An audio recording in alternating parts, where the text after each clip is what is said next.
ଜିଥିଲା କାର୍ତ୍ତିକ ପୂର୍ଣ୍ଣିମା। ମୁଁ ରାତି 3টাରୁ ଉଠିକି ପଳେଇଗଲି ଗଙ୍ଗା ଘାଟକୁ। ଗଙ୍ଗା ଘାଟରେ ଯାଇକି ଦେଖିଲି ଢେର ସାରା ଡଙ୍ଗା ସବୁ ତିଆରି ହେଇକି ବିକ୍ରି କରାଯାଉଛି। ସେଠି ମାଉସୀ କହିଲେ, ମାଉସୀ ଆମକୁ ଯୋଡ଼େ ଡଙ୍ଗା ଦିଅ। ମାଉସୀ ଆମକୁ ଡଙ୍ଗା ଦେଇଦେଲା। ମୁଁ ସେଇ ଡଙ୍ଗାଟିକୁ ନେଇକି ବର୍ତ୍ତମାନ ଗଙ୍ଗା ଘାଟକୁ ପଳେଇଗଲି। ଜୟ ମାୟା ଗଙ୍ଗା କହିକି ମୁଁ ଗଙ୍ଗା ଭିତରକୁ ପ୍ରବେଶ କଲି। ପ୍ରବେଶ କରି ସାରିକି ବର୍ତ୍ତମାନ କ'ଣ କଲି, ଭିତରକୁ ଯାଉଛି। ଭିତରକୁ ଯାଇକି ବୁଡ଼ ମାରିଲି। ବୁଡ଼ ମାରିକି ପଳେଇ ଆସିଲି। କୁନି ପିଲାଟା ଶୀତରେ ଥରେ ଥରେ ପଡ଼ିଗଲା, ତାକୁ ଟିକେ ଧରି ପକେଇଲି। ତାପରେ ସେଇ ଡଙ୍ଗାକୁ ନେଲି।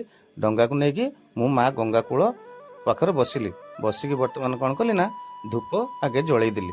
ଧୂପ ଜଳେଇ ସାରିଲା ପରେ ତାପରେ ଜଳେଇଲି ମହମବତୀ। ସେଇ ଧୂପ ମହମବତୀ ଜଳେଇକି ମୁଁ ଟିକେ ଗଙ୍ଗା ମାକୁ ପାଣି ଅର୍ପଣ କରିଦେଲି। ଅର୍ପଣ କରିକି ଡଙ୍ଗାକୁ ନେଇକି ପୁଣି ଭିତରକୁ ଗଲି। ଭିତରୁ ଯାଇକି ବୁଡ଼ ମାରିଲି। ଆଉ ବୁଡ଼ ମାରିକି ମା ଗଙ୍ଗାକୁ ମୋର ପ୍ରାର୍ଥନା ଜଣେଇଲି।